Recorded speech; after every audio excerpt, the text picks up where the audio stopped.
अल्लाह का मुसीबत दवे ਕੰਮ ਕਰਕੇ ਜਾਓ। ਹਾਂਜੀ। ਮੈਂ ਬੇਬਸ ਆ, ਮੈਨੂੰ ਐਕਸਟਰਾ ਚਾਹੀਦਾ ਹੈ। ਮੇਰਾ ਉਹ ਨਿਓ ਚਾਲੂ ਕਰਾ ਕੇ ਦਿਓ ਤੇ ਮੈਂ ਰਾਤੀ ਇੱਕ ਦੁਕਾਨਦਾਰ ਦਾ ਤਰਲਾ ਲਿਆ ਹੈ। ਉਹਨੇ ਕਿਸੇ ਨੂੰ ਬੱਚਾ ਐਡਾ ਕੋ ਨਾਲ ਕੇ ਲਿਆ ਸਾਹਮਣੇ ਪੱਟੀਆਂ ਵਾਲੇ ਕੋਲ, ਉਹਨੇ ਕਿਹਾ ਜੀ ਇਹਦੀ ਪੱਟੀ ਤੇ ਕਰ ਦਿਓ। ਉਹ ਪੱਟੀ 3000 ਇੱਕ ਪੱਟੀ ਦਾ ਲੈਂਦਾ ਹੈ, ਤੇ ਉਹ ਪੱਟੀਆਂ ਦਾ ਦੋਵਾਂ ਜੋੜਿਆਂ ਦਾ 6000 ਬਣਦਾ ਹੈ।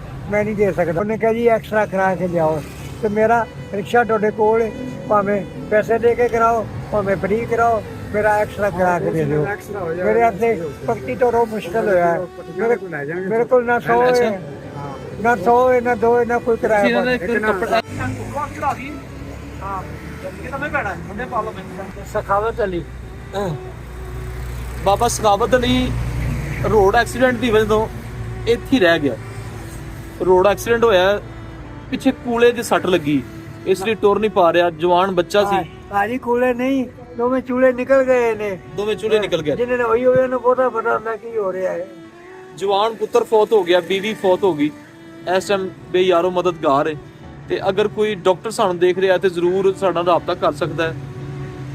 ਇਸ ਬਜ਼ੁਰਗ ਨੂੰ ਇਲਾਜ ਦੀ ਜ਼ਰੂਰਤ ਹੈ। ਡਾਕਟਰ ਨੇ ਜਵਾਬ ਦੇ ਦਿੱਤਾ ਹੈ। ਅੱਛਾ। ਹਾਂ। ਉਹਨਾਂ 8 ਘੰਟੇ ਰੱਖਿਆ ਹੈ। ਉਸ ਤੋਂ ਬਾਅਦ ਮੈਂ ਕਿਹਾ ਲੈ ਜਾਓ ਸਾਡੇ ਵਾਸਤੇ ਬਾਹਰ ਹੈ। ਚੂਲੇ ਉਹਨਾਂ ਪੁੱਠੇ ਕਰਕੇ ਨਹੀਂ ਚੈੱਕ ਕੀਤੇ।